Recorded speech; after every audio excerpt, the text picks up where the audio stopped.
We're going to be doing a Stamping 101, and it's going to have a couple parts to it, 2 or 3 parts. The first one is polish. We're going to talk about polish, okay, and what you can use for stamping. Now, you don't need to use their stamping polishes like Conads or CC or Queen, whatever. The only polishes that I have that are stamping polishes, you could say, is Conad. And here they are. They are about $9 a bottle or something like that, and they're not very big. But you don't need those. But if you do think you need some stamping polishes, I would recommend just to get black and white. These are your Sally Hansen Insta-Dry nail polishes, and most of these work really well. I'm just going to tell you some of the brands.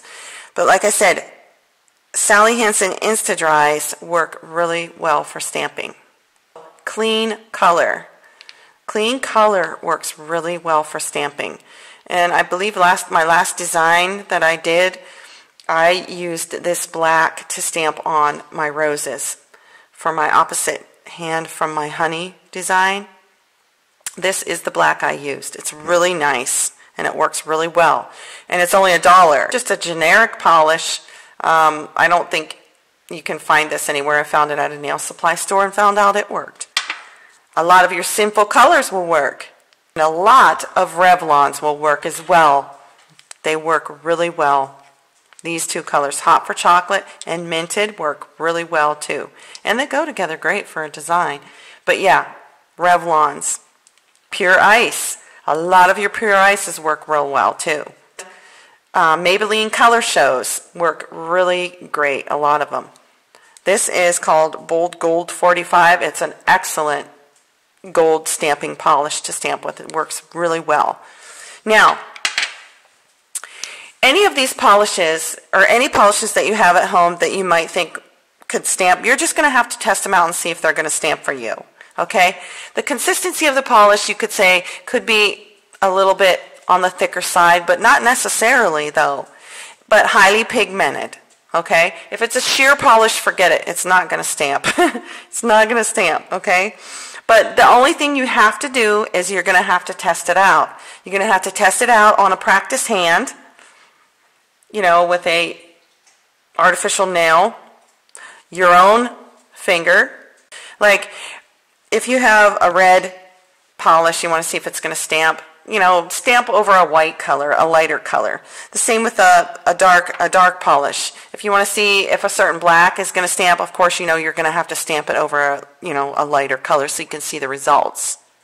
And if you don't have a nail or a practice hand or some artificial nails, or you don't want to practice on your own, what I do is I take a Ziploc bag and I put a piece of white paper in it, and then I just paint on some squares of different nail polish, and then I stamp over top of it to see if it looks good, if I like the color combination that I'm going for, if I like the design, whatever.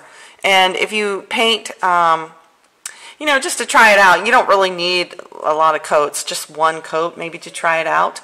But, you know, if you try it out if you paint like this red 2 coats and you stamp on it, and you can sometimes peel this off and save it for a nail sticker, you know.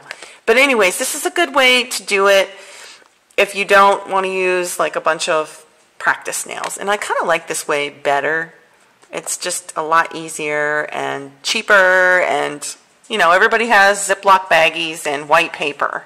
So, you know, you don't have to go out and buy every color of Conad out there to stamp with. You don't need it. You know, there's so many polishes out there that you can use that are cheap. I mean, the Clean Color, like I said, is $1 versus $9 a bottle. I hardly even use these Conads. It's up to you whether you know, what you want to use. I mean, if you want to go out and buy all the colors of Conad polish there is for $9 or so a bottle, or I think it's like between $7 and $9 a bottle, then, you know, that's okay too. But if you have a lot of nail polishes laying at home, like I said, try them out, see if they stamp for you. Okay. Now let's talk about top coats. So far I've found that this one works the best for me. Séché Vite.